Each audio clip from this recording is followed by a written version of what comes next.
এত সুখা, এত দীর্ঘ। কে বাবা? আমি তোমার জামা, আমি তোমার সঙ্গে কথা বলতে এসেছি বাবা।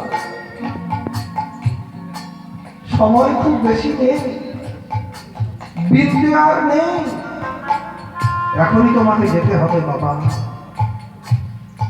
সেখানে বিন্দের শরীরটা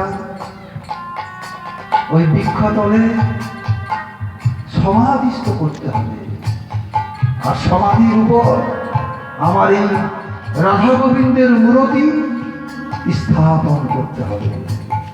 আর তুমি যে বৃন্দেকে উইল করে দিলে বলেছিলে, ওই কেদারবন তুমি বৃন্দের নামে লিখে দেবে।